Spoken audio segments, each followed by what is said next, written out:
Good afternoon. Good afternoon, ma'am.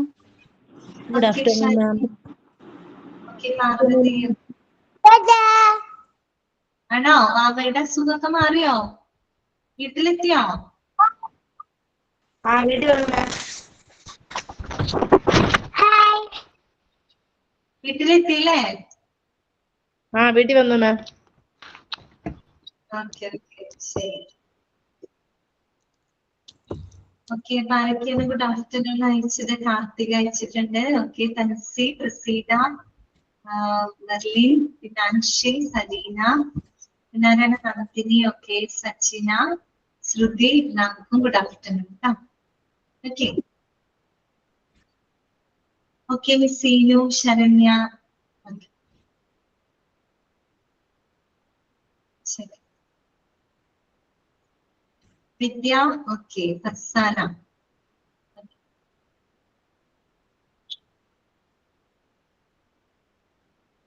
Okay ആശ, good afternoon.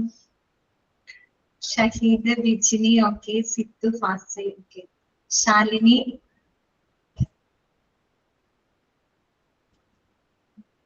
എല്ലാവർക്കും good afternoon. എന്താണ് സുഖാണോ? സുഖമായിട്ട് ഇരിക്കുന്നു ആശ, കുഴപ്പമൊന്നുമില്ല, ഇങ്ങനെ പോകുന്നു, വേറെ കുഴപ്പമൊന്നുമില്ല. നിങ്ങൾക്ക് എല്ലാവർക്കും സുഖമല്ലേ? എല്ലാവരും സുഖമായിട്ടിരിക്കുന്നില്ലേ? ഓക്കെ സീതയ്ക്ക് കുഴപ്പമൊന്നുമില്ലല്ലോ? അവിടെ ഇഷ്യൂസ് ഒന്നും ഇല്ലല്ലോ? സേഫ് ആയിട്ടിരിക്കുന്നു എന്ന് വിചാരിക്കുന്നു കേട്ടോ. ഇവിടെ കുഴപ്പമില്ല മാം, കുറഞ്ഞു വരുന്നുണ്ട്. നേരത്തെ 2-3 ദിവസത്തേനേക്കാളും കൂടുതൽ 2 ദിവസമായിട്ട് വലിയ കുഴപ്പമില്ല. എന്നാലും ഇടയ്ക്ക് എന്തോ ഒരു മഴയുടെ സമയത്ത് ഇടി വെട്ടുന്ന പോലെ എന്തെങ്കിലും ഒച്ച കേൾക്കാം. തീർത്തും മാറിയിട്ടില്ല, എന്നാലും ഉണ്ട്. ഓക്കെ ഓക്കെ, എത്രയും പെട്ടെന്ന് ഇതൊന്ന് അവസാനിപ്പിച്ചാൽ മതിയാകുന്നു അല്ലേ?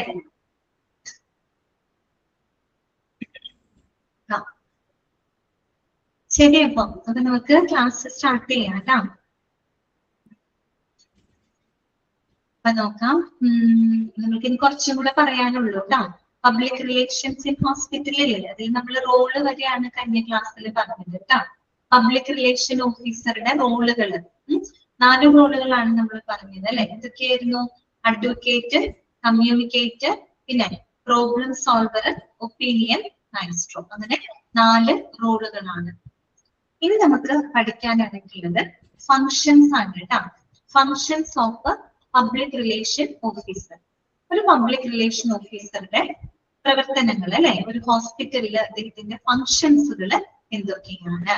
ഓക്കെ, അപ്പൊ ഓരോ പോയിന്റുകളും മനസ്സിലാക്കി പോവുക കേട്ടോ. ഒന്നാമത്തെ പോയിന്റ് ഇതാണ്, planning publicity strategies and campaigns. Planning publicity strategies and campaigns അല്ലെ?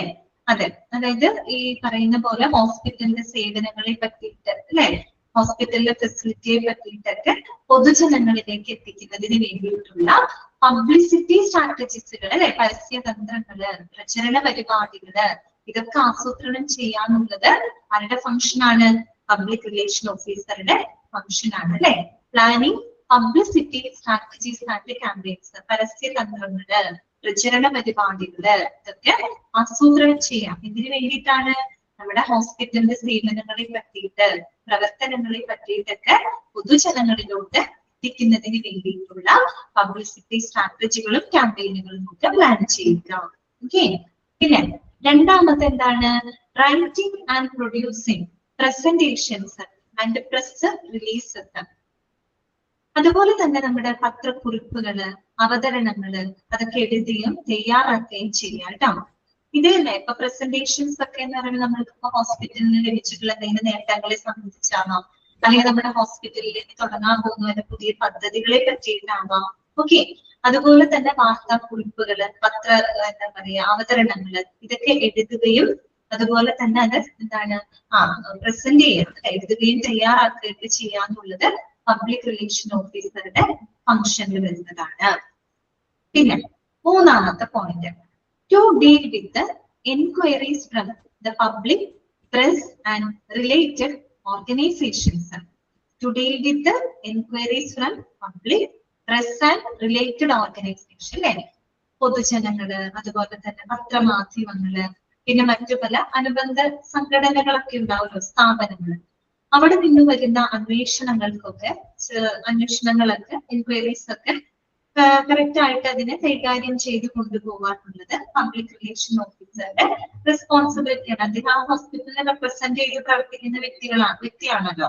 അപ്പൊ അതുകൊണ്ട് തന്നെ പൊതുജനങ്ങളിൽ നിന്ന് വരുന്ന കാര്യങ്ങള്, അതുപോലെ നമ്മുടെ പത്രമാധ്യമങ്ങളിൽ നിന്ന് വരുന്ന കാര്യങ്ങള്, പ്രസ്സിൽ നിന്ന് വരുന്ന കാര്യങ്ങള്, പിന്നെ ചിലപ്പോ മറ്റേതെങ്കിലും സ്ഥാപനങ്ങളാവാം, അവിടെ നിന്നും വരുന്ന അന്വേഷണങ്ങളൊക്കെ ശരിയായ രീതിയിൽ കൈകാര്യം ചെയ്യുന്ന.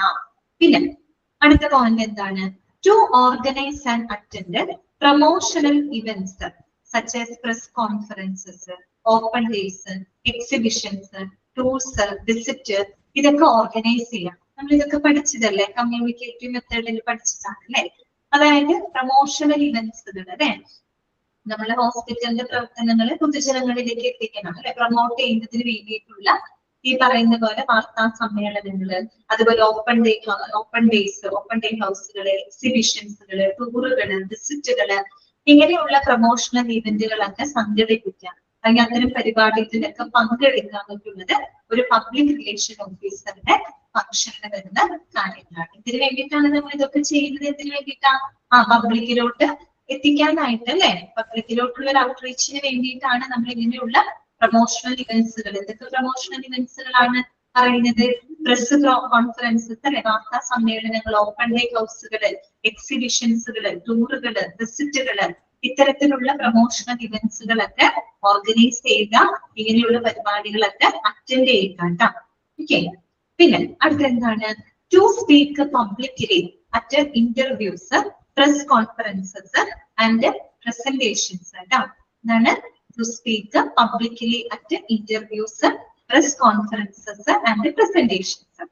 അതുപോലെ തന്നെ ഇന്റർവ്യൂസുകളില്, പിന്നെ പത്രസമ്മേളനങ്ങളില്, മറ്റ് പ്രസന്റേഷൻസുകളിലൊക്കെ പബ്ലിക് ആയിട്ട് സംസാരിക്കുക. ഹോസ്പിറ്റലിനെ റെപ്രസെന്റ് ചെയ്തുകൊണ്ട് സംസാരിക്കേണ്ടത് ആരാണ്? പബ്ലിക് റിലേഷൻ ഓഫീസർ ആണ് കേട്ടോ. ഇന്റർവ്യൂകള്, പ്രസ് കോൺഫറൻസുകള്, പ്രസന്റേഷൻസുകളൊക്കെ പബ്ലിക് ആയിട്ട് തന്നെ സംസാരിക്കുക കേട്ടോ. പിന്നെ എന്താണ്, to provide clients with information about new promotional opportunities and current pre campaigns progress.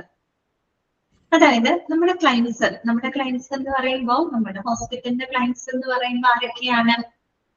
ഈ പറയുന്ന പബ്ലിക്കിൽ നമ്മുടെ പേഷ്യൻസ്, അവിടെ വരുന്ന വിസിറ്റേഴ്സ്, അതുപോലെ ആ സ്ഥാപനത്തിന്റെ ഷെയർ ഹോൾഡേഴ്സ്, ഇവരൊക്കെ അതിന്റെ ക്ലയൻസുകൾ തന്നെയാണ് അല്ലെ. അപ്പൊ എന്ത് ചെയ്യണം? വിത്ത് information about new promotional opportunities, പുതിയ പ്രൊമോഷണൽ ഓപ്പർച്യൂണിറ്റീസ്. അതായത് നമ്മളിപ്പോ ഒരു ഹോസ്പിറ്റലിൽ ഒരു പുതിയ പദ്ധതികൾ എന്തെങ്കിലും നടത്തുകയാണ്, പുതിയ എന്താണ് പ്രോഡക്റ്റിനല്ല, പുതിയ സർവീസോ അല്ലെങ്കിൽ പുതിയ ഡിപ്പാർട്ട്മെന്റോ, അതും അല്ലെങ്കിൽ പുതിയ എന്തെങ്കിലും ഹെൽത്ത് സംബന്ധമായിട്ടുള്ള പദ്ധതികളൊക്കെ ലോഞ്ച് ചെയ്യാമെന്ന് വിചാരിക്കാം. അപ്പൊ അതൊക്കെ നമുക്ക് എന്താണ്, പ്രൊമോട്ട് ചെയ്യുന്നതിന് വേണ്ടിയിട്ടുള്ള പുതിയ വഴികൾ കണ്ടെത്താനുള്ള വിവരങ്ങള് ക്ലയൻസിന് പ്രൊവൈഡ് ചെയ്യുക അല്ലെ. നമുക്ക് എങ്ങനെയൊക്കെ പ്രൊമോഷണൽ ഓപ്പർച്യൂണിറ്റീസ് ഏതൊക്കെ രീതിയിൽ ഇപ്പൊ നമ്മുടെ ഹോസ്പിറ്റലിന്റെ പ്രവർത്തനങ്ങളെ പറ്റിയിട്ട് പൊതുജനങ്ങളിലോട്ട് പ്രൊമോട്ട് ചെയ്യുന്നതിന് വേണ്ടിയിട്ടുള്ള ഓപ്പർച്യൂണിറ്റീസുകൾ, പുതിയ വഴികള്, അങ്ങനെയുള്ള കാര്യങ്ങളെ പറ്റിയിട്ടൊക്കെ ക്ലയൻസിന് പ്രൊവൈഡ് ചെയ്യാം. നമുക്കറിയാലോ, ഇതിപ്പോ മീഡിയാസ് വഴി, സോഷ്യൽ മീഡിയ പ്ലാറ്റ്ഫോമുകൾ വഴി അല്ലെ, അപ്പൊ നമുക്ക് ധാരാളമായിട്ട് എന്ത് ചെയ്യാം, നന്നായിട്ട് നല്ല രീതിയിൽ നമുക്ക് പ്രൊമോട്ട് ചെയ്യാൻ പറ്റും അല്ലെ. അപ്പൊ അങ്ങനെയുള്ള ചിലപ്പോൾ എന്തെങ്കിലും സർവീസുകളാവാം, ചിലപ്പോൾ എന്തെങ്കിലും പുതിയ ഹെൽത്ത് കെയറുമായിട്ട് ബന്ധപ്പെട്ട എന്തെങ്കിലും പദ്ധതികളായിരിക്കാം.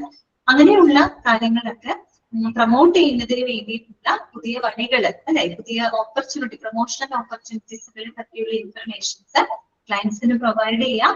അതോടൊപ്പം തന്നെ കറന്റ് പ്രീ ക്യാമ്പയിൻസ് പ്രോഗ്രസ്സുകൾ, അതായത് നമ്മുടെ നിലവിലുള്ള ക്യാമ്പയിനിങ്, പ്രചരണ പരിപാടികളുടെ ആ ഒരു പ്രോഗ്രസ്സിനെ പറ്റിയിട്ടുള്ള വിവരങ്ങൾ. ഇപ്പൊ എന്തെങ്കിലും നമ്മള് ഈ പറയുന്ന പോലെ ക്യാമ്പയിൻസ് ഒക്കെ നടത്തുന്നുണ്ടെങ്കിൽ അത് സക്സസ്ഫുൾ ആയിട്ട് പോകുന്നുണ്ടോ, എങ്ങനെയാണ് അതിന്റെ നിലവിലെ സ്റ്റാറ്റസ്, അതിനെ പറ്റിയിട്ടുള്ള വിവരങ്ങൾ ആർക്ക് പ്രൊവൈഡ് ചെയ്യാം? ക്ലയൻസിന് പ്രൊവൈഡ് ചെയ്യാം. ഇതിനും ഒരു പബ്ലിക് റിലേഷൻ ഓഫീസർ ആണ് അല്ലെ.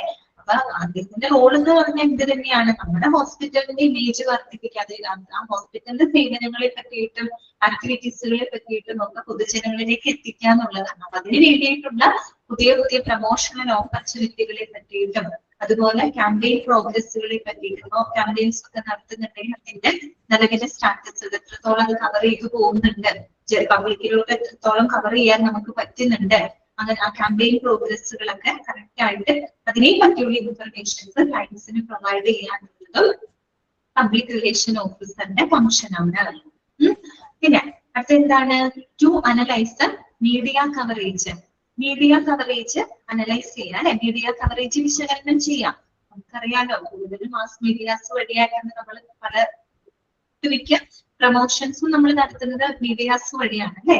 TV, റേഡിയോ അല്ലെ, അതുപോലെ തന്നെ ന്യൂസ് പേപ്പേഴ്സ്, സോഷ്യൽ മീഡിയ പ്ലാറ്റ്ഫോംസുകള് അല്ലെ, ആഡുകള്, അതുപോലെ ഇന്റർനെറ്റ് ബേസ്ഡ് ആയിട്ടുള്ള പോർട്ടൽസ് ഒക്കെ വഴിയായിട്ടൊക്കെയാണ് ഇങ്ങനെയുള്ള മീഡിയാസിലൂടെയാണ് നമ്മൾ ഫുൾ കാര്യങ്ങളെല്ലാം തന്നെ പ്രൊമോട്ട് ചെയ്യുന്നത്. അപ്പൊ നമ്മൾ എന്ത് ചെയ്യണം? മീഡിയ കവറേജ് കറക്റ്റ് ആയിട്ട് വിശകലനം ചെയ്യണം അല്ലെ. മീഡിയ കവറേജ് എത്രത്തോളം ഉണ്ട്, ഒരു പ്രൊമോഷനും കാര്യങ്ങളൊക്കെ കൊടുക്കുമ്പോൾ അത് മീഡിയാസിലൂടെ എത്രത്തോളം ആളുകളിലേക്ക് കവർ ചെയ്ത് പോകുന്നുണ്ട് അല്ലെ, എത്രത്തോളം കവറേജ് ലഭിക്കുന്നുണ്ട്, പോസിറ്റീവ് ആയിട്ടുള്ള കവറേജ് ആണോ അതോ നെഗറ്റീവ് ആയിട്ടുള്ള കവറേജ് ആണോ, എന്താണ് നമുക്ക് അതിൽ നിന്നും ലഭിക്കുന്ന ഔട്ട്കംസ് എന്തൊക്കെയാണ്. അങ്ങനെ മീഡിയ കവറേജ് കറക്റ്റ് ആയിട്ട് എന്ത് ചെയ്യണം?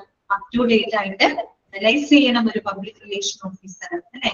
വിശകലനം ചെയ്യണം. കവറേജ് ഒക്കെ കുറഞ്ഞു പോകുന്നുണ്ടെങ്കിൽ കവറേജ് കൂട്ടാനുള്ള കാര്യങ്ങളൊക്കെ ചെയ്യണം അല്ലെ. അതുപോലെ പോസിറ്റീവ് ആയിട്ടുള്ള കവറേജ് തന്നെയാണോ നെഗറ്റീവ് ആയിട്ടുള്ള കവറേജ്? നമുക്ക് അറിയാലോ മീഡിയാസ് വഴി നമുക്ക് പോസിറ്റീവ് ആയിട്ടുള്ള കാര്യങ്ങൾ പ്രചരിപ്പിക്കാം, നെഗറ്റീവ് ആയിട്ടുള്ള കാര്യങ്ങൾ പ്രചരിപ്പിക്കാം. നമുക്ക് പോസിറ്റീവ് ആയിട്ടുള്ള കവറേജ് ആണ് വരുന്നത് അല്ലെ. അപ്പൊ അതൊക്കെ കറക്റ്റ് ആയിട്ട് എന്ത് ചെയ്യണം? അപ് ടു ഡേറ്റ് ആയിട്ട് വിശകലനം ചെയ്യാന്നുള്ളത് പബ്ലിക് റിലേഷൻ ഓഫീസറുടെ ഫംഗ്ഷനിൽ വരുന്നതാണ് കേട്ടോ. പിന്നെ അടുത്ത പോയിന്റ് എന്താണ്? 2 years with the clients, managerial and journalistic staff about the budgets, time scales and objectives. Case means എന്താണ്? കേസ് മീൻസ് നമ്മൾ പറയില്ലേ റിലേഷൻ എന്നൊക്കെയുള്ള അർത്ഥമാണ്. അതായത് നല്ല ഒരു ബന്ധം അല്ലെങ്കിൽ ഒരു സമ്പർക്കം എന്നൊക്കെയുള്ള അർത്ഥമാണ് കേട്ടോ. അപ്പൊ 2 years with clients, managerial and journalistic staff. ഒരു പബ്ലിക് റിലേഷൻ ഓഫീസർ എന്ന് പറഞ്ഞാൽ അദ്ദേഹം ഈ പറയുന്ന നമ്മുടെ ഹോസ്പിറ്റലിന്റെ ക്ലയൻസുകളായിട്ട്, അതുപോലെ തന്നെ നമ്മുടെ മാനേജ്മെന്റ് സ്റ്റാഫുകളായിട്ട്, അതുപോലെ എന്താണ് ഈ പറയുന്ന ജേർണലിസ്റ്റിക് സ്റ്റാഫുകൾ അല്ലെ, പത്രപ്രവർത്തകര്, ഇവരുമൊക്കെ ആയിട്ട് നിരന്തരം എന്ത് ചെയ്യണം? സമ്പർക്കം പുലർത്തണം അല്ലെ. അവരുമായിട്ട് എപ്പോഴും നിരന്തരം സമ്പർക്കം പുലർത്തണം. ഇതിനെ പറ്റിയുള്ള കാര്യങ്ങളൊക്കെ ഷെയർ ചെയ്യാനാണ്. എബൌട്ട് ബഡ്ജറ്റ്സ്, അതുപോലെ ടൈം സ്കെയിൽസ് ആൻഡ് ഒബ്ജക്റ്റീവ്സ് അല്ലെ. ബഡ്ജറ്റ്സുകൾ എന്നുവെച്ചാൽ ഇപ്പൊ നമ്മള് ഹോസ്പിറ്റലിൽ ഇപ്പൊ നേരത്തെ പറഞ്ഞ പോലെ പുതിയ എന്തെങ്കിലും പ്രോഡക്റ്റുകളോ സർവീസുകളോ അല്ലെങ്കിൽ എന്തെങ്കിലും പുതിയ പ്രോജക്റ്റുകളോ പദ്ധതികളോ ഒക്കെ ലോഞ്ച് ചെയ്യാമെന്ന് വിചാരിക്കാം. അപ്പൊ അതിന്റെ ലോഞ്ചിങ്ങിനും മറ്റും വേണ്ടി വരുന്ന ചെലവുകൾ അല്ലെ, ഈ പറയുന്ന ബഡ്ജറ്റ് എത്രയാണ്, ബഡ്ജറ്റ് സംബന്ധമായിട്ടുള്ള വിവരങ്ങള്, അതുപോലെ ടൈം സ്കെയിൽ അല്ലെ, സമയക്രമം എന്ന് പറയുമ്പോൾ നമ്മൾ ഒരു ആഡ് ഇറക്കാണെന്ന് വിചാരിക്കുക. ഹോസ്പിറ്റലിൽ നമുക്ക് പബ്ലിസിറ്റിക്ക് വേണ്ടി നമ്മൾ ഒരു ആഡ് ഇറക്കാണെന്ന് വിചാരിക്കുക. പരസ്യങ്ങളൊക്കെ കൊടുക്കുകയാണെങ്കിൽ പരസ്യങ്ങൾ എപ്പോൾ മുതൽ വരണം അല്ലെ, എത്രത്തോളം കവറേജ് പരസ്യങ്ങൾക്ക് കൊടുക്കണം, ഇങ്ങനെയൊക്കെയുള്ള കാര്യങ്ങള്. പിന്നെ ഒബ്ജക്റ്റീവ്സ്, നമ്മൾ എന്താണ് അതുകൊണ്ട് ലക്ഷ്യമിടുന്നത് അല്ലെ. നമ്മൾ ഈ പറയുന്ന ഒരു ക്യാമ്പയിനിങ്ങിലൂടെ അല്ലെങ്കിൽ ഒരു പബ്ലിസിറ്റിയിലൂടെ നമ്മൾ എന്തൊക്കെയാണ് നമ്മൾ ലക്ഷ്യമിടുന്ന കാര്യങ്ങള്, അത് നമുക്ക് നേടിയെടുക്കാൻ പറ്റുന്നുണ്ടോ അല്ലെ. എന്തെങ്കിലും ലക്ഷ്യമിട്ടുകൊണ്ടാണല്ലോ നമ്മൾ ഇങ്ങനെയുള്ള പബ്ലിസിറ്റി കാര്യങ്ങളും ക്യാമ്പയിൻസും ഒക്കെ നടത്തുന്നത്. അപ്പൊ അതിനെ പറ്റിയിട്ടുള്ള വിവരങ്ങളൊക്കെ നിരന്തരം നമ്മുടെ ക്ലയൻസും മാനേജ്മെന്റ് സ്റ്റാഫുകളും മറ്റു പത്രപ്രവർത്തകരുമായിട്ട് സംസാരിക്കുക, അവരുമായിട്ട് നിരന്തരം സമ്പർക്കം പുലർത്തുക എന്നുള്ളത് ഒരു പബ്ലിക് റിലേഷൻ ഓഫീസറുടെ ഫംഗ്ഷനില് വരുന്നതാണ്. ഓക്കെ, കിട്ടിയോ നിങ്ങൾക്ക്? എല്ലാ പോയിന്റുകളും മനസ്സിലായോ? ഒരു പബ്ലിക് റിലേഷൻ ഓഫീസറുടെ ഫങ്ഷൻസ് ആണ് നമ്മൾ പറഞ്ഞത് കേട്ടോ. അപ്പൊ എന്തൊക്കെയാണ് നമ്മൾ പറഞ്ഞത്? ഇതിപ്പോ എങ്ങനെയാ ചോദിക്കുക? അതായത് ഇതില് പബ്ലിക് റിലേഷൻ ഓഫീസറുടെ ഫംഗ്ഷനിൽ ഉൾപ്പെടുന്നത് ഏതാണ് അല്ലെങ്കിൽ ഉൾപ്പെടാത്തത് ഏതാണ്, ആ രീതിയിലാണ് ക്വസ്റ്റ്യൻസ് തരിക കേട്ടോ. അപ്പൊ അതിന് മനസ്സിലാക്കി വെക്കേണ്ട കാര്യമുള്ളൂ. അത്രയേ ഉള്ളൂ. പബ്ലിസിറ്റി സ്ട്രാറ്റജികള്, പരസ്യതന്ത്രങ്ങള്, പ്രചരണ പരിപാടികളൊക്കെ പ്ലാൻ ചെയ്യാം, അതുപോലെ തന്നെ പത്രക്കുറിപ്പുകൾ, അവതരണങ്ങളൊക്കെ എഴുതി തയ്യാറാക്കുക. പിന്നെ പൊതുജനങ്ങള്, മാധ്യമങ്ങള്, മറ്റ് എന്താ പറയാ റിലേറ്റഡ് ആയിട്ടുള്ള മറ്റ് സ്ഥാപനങ്ങളിൽ നിന്ന് വരുന്ന അന്വേഷണങ്ങളൊക്കെ ശരിയായ രീതിയിൽ ഹാൻഡിൽ ചെയ്തിട്ടില്ല. അതുപോലെ നമ്മുടെ പുതിയ പുതിയ പ്രൊമോഷണൽ ഇവന്റ്സുകള് ലൈക്ക് ക്രിസ്കോൺ വാർത്താ സമ്മേളനങ്ങള്, ഓപ്പൺ ഡേയ്സ്, എക്സിബിഷനുകള്, ടൂറുകള്, വിസിറ്റുകള്, ഇങ്ങനെയുള്ള പ്രൊമോഷണൽ ഇവന്റ്സുകളൊക്കെ എന്ത് ചെയ്യണം, ഓർഗനൈസ് ചെയ്യണം, സംഘടിപ്പിക്കണം അല്ലെ, അതിൽ അറ്റൻഡ് ചെയ്യണം. അതുപോലെ ഇന്റർവ്യൂ വരുമ്പോഴും പ്രസ് കോൺഫറൻസിൽ പ്രസന്റേഷൻസ് ഒക്കെ വരുന്ന സമയത്ത് പബ്ലിക്കായിട്ട് സംസാരിക്കാം. അതുപോലെ പുതിയ പുതിയ നമുക്ക് പ്രൊമോഷണൽ, അതായത് പ്രൊമോഷന് വേണ്ടിയിട്ടുള്ള പുതിയ പുതിയ വഴികൾ കണ്ടെത്തുന്നതിനെ പറ്റി ക്ലയൻസിന് അതിനെ പറ്റിയുള്ള വിവരങ്ങൾ പ്രൊവൈഡ് ചെയ്യാം. നിലവിൽ നടക്കുന്ന പ്രചരണ പരിപാടികളുടെ സ്റ്റാറ്റസുകളെ പറ്റിയുള്ള ഇൻഫർമേഷൻസ് ക്ലയൻസിനെ അറിയിക്കാം.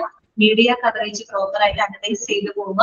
അതുപോലെ ക്ലയൻസും മാനേജ്മെന്റ് സ്റ്റാഫും ജേർണലിസ്റ്റിക് സ്റ്റാഫുകളുമായിട്ട് ബഡ്ജറ്റിനെ പറ്റിയിട്ടും ടൈം സ്കെയിലിനെ പറ്റിയിട്ടും സ്ഥാപനത്തിന്റെ ഒബ്ജക്റ്റീവ്സിനെ പറ്റിയൊക്കെ സംസാരിക്കുക. അവരുമായിട്ട് നിരന്തരം സമ്പർക്കം പുലർത്തുക എന്നുള്ളതൊക്കെ പബ്ലിക് റിലേഷൻ ഓഫീസറുടെ ഫങ്ഷൻസ് ആണ്. ക്ലിയർ? ജസ്റ്റ് നിങ്ങളൊന്ന് വായിച്ചു നോക്കിയ പോയിന്റുകളൊന്ന് വായിച്ചു നോക്കിയേ. ക്ലിയർ ആണോ നോക്കിയേ?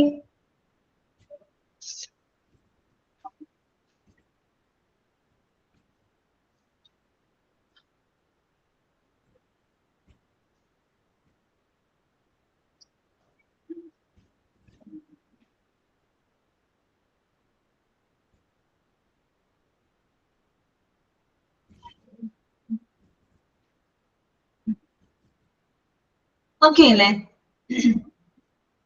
അടുത്തത് കേട്ടോ, അടുത്തത് നമുക്ക് പഠിക്കാനെന്നുള്ളതല്ല, കോമൺ ആയിട്ടുള്ള കാര്യങ്ങളാണ് കേട്ടോ. ജസ്റ്റ് അത് നമുക്ക് വായിച്ചു പോകാൻ മാത്രമേ ഉള്ളൂ. നോക്കാം. അഡീഷണൽ ഇമ്പോർട്ടന്റ് കൺസിഡറേഷൻസ് കേട്ടോ.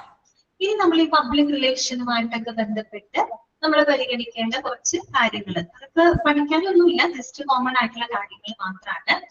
ഒന്നാമത്തത് കമ്മ്യൂണിക്കേഷൻ ടു ദ പ്രസ്. അതായത് നമ്മള് മാധ്യമങ്ങളുമായിട്ടുള്ള ആ ഒരു കമ്മ്യൂണിക്കേഷനെ പറ്റിയിട്ട് കുറച്ച് കാര്യങ്ങൾ അവിടെ പറഞ്ഞിട്ടുണ്ട്. ഇത് മനസ്സിലാക്കി പോവുക കേട്ടോ. അതായത് public relation must get to know the local press well.